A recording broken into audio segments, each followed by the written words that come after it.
Alright mga kabartusyo, ngayong araw panibagong content na naman tayo at ang i-highlight po natin ay isa sa mga commemorative coins na meron po tayo in collection in honor po sa ating bayani na si Apolinario Mabini.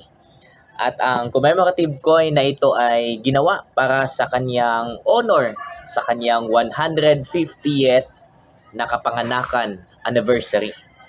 Yan, katulad nito. At itong nasa unahan po mga kabartusyo. Ang commemorative coin na ito mga kabartusyo, para sa kaalaman lang po ng lahat, ay 9,800 lang po ang mintage na ginawa po nito. So masasabi nyo po na although hindi siya sobrang rare po talaga, pero masasabi po natin na ang coin na ito ay rare na rin po. Hindi masyadong rare, pero rare. Naintindihan nyo po? What I mean is, hinahanap na rin ito ng mga karamihan sa mga collector, katulad ng meron ako, or ako, dahil ang mga coin na ito ay most likely, kung wala man sa bangko, most likely ang mga coins na ito ay hawak na ng mga collector, katulad namin. Okay po, kasi 9,800 lang po ang mintage na ginawa nito simula noong nirelease po ito.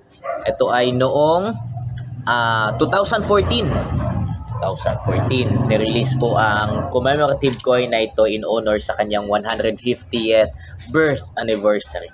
Okay po. So kasama din sa video na ito ang pag-uusapan po natin ang feature na meron ang commemorative na coin na ito, at syempre kung magkano na ito ngayon sa market, lalo na kung mga yung kaibahan po mga kabartusyo po, ang kaibahan kung ang bibili ay mga collector lamang, kung ang bibili ay yung mga nag-aalahas, at kung ang bibili ay mga taong nais mag-complete ng kanilang coin set at pumupunta talaga sa subastahan. So yun po ang pag-uusapan natin sa video na ito patungkol dito sa ating commemorative coin sa ating bayani na si Apolinario Mabini.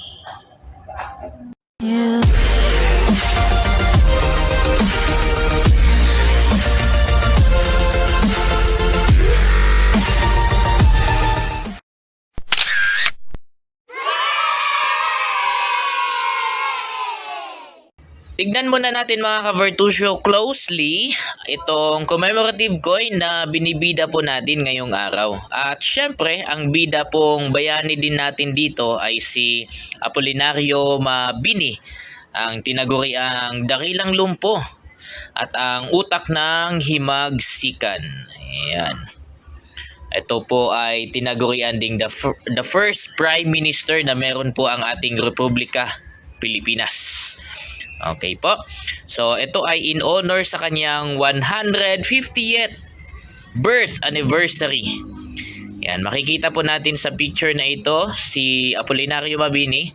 Itong coin na meron ako mga kabartusyo na bago lang po itong nakuha at maidagdag sa aking mga collection of commemorative coins for Apolinario Mabini ay hindi na siya 100% maganda ang quality. Pero so far maayos naman kasi walang dagdag, walang kalawang at walang gasgas. Okay po. So syempre ang nasa gitna po ay ang picture or image ni Apolinario Mabini na nakaupo. Ayan. Tapos nandito din po ang sagisag ng Bangko Sentral ng Pilipinas.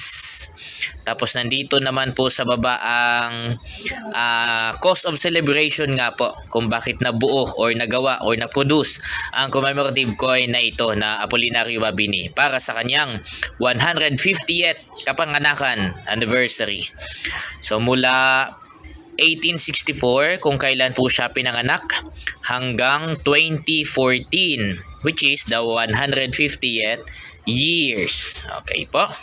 Tapos syempre ang nakalagay dito sa itaas ay ang siyang nagpapanatili po sa atin kung anong klaseng pagkatao ba ang bayani na meron po tayo. Hindi po siya nakikipaglaban through sword and weapons, pero ginamit naman niya ang kanyang talino at paninindigan during the the Filipino-American War during this time. Okay po. So yan po ang harapan. Tingnan naman po natin sa likod. Yan, sa likod po makikita po natin ang Republika ng Pilipinas. Yan. At syempre, like the other 10 peso coin na makikita po natin, ang mukha ni Apolinario Mabini. Yan. Lalo na dito sa coin na ito kasi syempre, siya ang bida po natin. Si Apolinario Mabini. Ang face value ng coin na ito mga ka-Virtusyo ay 10 pesos.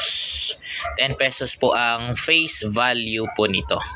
Okay po, so kung meron kang bibilhing isang bagay or pagkain, 10 peso lang po ang market value po nito. Pero mag-iiba po yun. Tulad ng mga sinabi ko po kanina sa inyo mga ka-Virtusyo, mag-iiba po ang asking price ng mga kolektor. Mag-iiba din po ang asking price ng mga nagbebenta ng alahas at nangongolekta din ng gantong klase ng coin. At syempre, mas mag-iiba po ang value po nito sa market, lalo na kung dadalhin po natin ito sa subastahan mga ka-Virtusyo. So kung ano-ano man ang presyo ng tatlong sinabi ko na po yun sa inyo na kategory ng mga nangongolekta ng gantong klase ng commemorative coin, sasabihin ko po yan sa inyo isa-isa. Ayan. At kung meron man kayong iba pa na kilala na nangongolekta din po ng gantong klase ng coin, pwede nyo ring i-comment kung magkano ang bentahan or asking price nila neto. As for me na kolektor, yung tatlong bagay na yon, kategorya ng mga klase ng kolektor, ang ibibigay ko po sa inyo na asking price. Okay? Yan. Unahin natin mga ka-Virtusyo, yung mga may pwesto, yung makikita nyo po sa mga palengke na tawag nito, bumibili ng mga sira-sirang alahas, mga ginto, ganyan po. Yung mga nag-aayos ng mga sirang relo. Ito kasi ay mga collector din at the same time. Pero nasa mababang area lang po sila ng mga collection ng coins. Kasi madalas ang mga hinahanap po nila yung mga lumang coins. Tapos yung mga coins din po na tubog sa ginto or tubog sa silver. Yun po yung mga klase ng hinahanap nila. So yung mga gantong klase ng coin, yung mga gantong klase ng commemorative coin mga ka-Virtusyo ay binibili po nila sa nasa 70 pesos hanggang 100. Mababa, sobrang baba lang din talaga mga ka-Virtusyo. Matatawa ka na lang kasi halos hingiin na lang po sa iyo. Halos hingiin na lang po nila sa iyo. Kasi ito kasi ay gawa sa brass. Kaya brass or tanso. 'Yun. Kaya hindi siya masyadong valuable po para sa kanila. So iba din talaga doon sa mga naghahanap nitong collection ng coin na ito para sa kanilang coin set or para may masabi silang mga collected coins talaga. Kumbaga mga numismatics or ako, fanatic ako ng mga coin kasi. Yan. So unang presyo doon sa mga nag-aalahas ganyan, 70 to 100 pesos po ang asking price po nila nito. Okay po. Pangalawa, mga ka-Virtusyo, doon sa mga kolektor. Merong mga kolektor po na umiikot. Yung mga nakikita nyo po mga umiikot minsan. Yan. Meron din namang mga sumasakay sa jeep tapos bumibili ng mga coins doon sa mga tindahan, ganyan. Okay po. Isa pa ako sa mga doon. Yan, pumupunta sa mga jeep tapos nag-aalok ako kung meron kang coin na commemorative coin, bibilhin ko. Yan. At kung kayo mga ka-Virtusyo, idaan ko na lang po sa ganito kasi ito ay for collection purposes lang po kasi to create a coin set. Okay po. So sa aming mga klase ng collector, mga numista ay bawat commemorative coin, kung meron ka mga ka-Virtusyo, seryoso po ito. Kung meron ka na commemorative coin po ay bibilhin po namin yan ng 300 pesos hanggang 500. Ayan. Tapos, so commemorative coin na katulad po nito, Apolinario Mabini. So, binibili po namin ang bawat commemorative coin regardless kung anong klase ng commemorative coin ng 300 pesos hanggang 500 pesos. Depende po sa quality at syempre sa ganda pa ng coin na meron kayo. Syempre mas maganda, mas walang gasgas, mas makinang, mas mahal. Okay po. So yun naman ang presyo ko bilang isang kolektor at mamista. Pero kung medyo nababaan ka sa presyo na yun mga ka-Vertusio, pwede naman na sumama din kayo sa amin kasi minsan ginagawa din namin ito, which is pumunta sa subastahan. Okay po? Sa subastahan mga ka-Vertusio, ganito po yun. I-mindset po natin ito. Pag nasa subastahan po kayo at ang magiging highlight kunwari ay mga commemorative coin, mataas po ang simula kaagad ng bidding. Okay po, mataas kaagad. Kunwari, noong November 30, yun po ay in honor sa ating bayani din na si Andres Bonifacio. So nagkaroon po ng subastahan sa Quiapo regarding commemorative coin na Andres Bonifacio, which is meron din ako. Pero that time hindi kami nakapunta. Alam nyo po ba mga ka-Vertusio na ang bidding ng commemorative coin na yon ay starts with 30,000 pesos. Yes po mga Vertusio. Sa subastahan, mataas talaga ang presyo. May starting bidding kasi kagad yan. Okay po, lalo na at hinahanap ang mga gantong klase ng commemorative coin. Sabi ko nga po sa inyo, hindi masyado itong rare, pero hinahanap ng maraming kolektor. Lalo na at 9,800 lang po ang mintage na nirelease nito. Okay po. So, simula po niya ay 30,000. Tapos, ang pinakamahal yata, kung hindi ako nagkakamali, according doon sa mga balita, ay umabot siya ng 75,000. So, isipin nyo na lang, di ba? Isipin nyo na lang po yun. Pero sa subastahan po yun. Kailangan mong pumunta, kailangan mong makipagbuno, kailangan mong ihanda yung coin mo, kailangan mong ihanda ang mga papeles na meron ka sa coin na yon. So maraming kailangan igastusin din, pero sulit naman. Sulit naman syempre kasi syempre, 'di ba? 30,000 hanggang 75,000 ang bentahan pagdating po sa subastahan. Okay po. Kaya sa amin mga kolektor, okay lang po sa amin na ibenta ninyo ng mga ganito. Kasi for some of us, hindi naman namin ito binibenta din kasi hindi namin dinadala sa subastahan. Ginagawa namin dito ay for collection purposes only.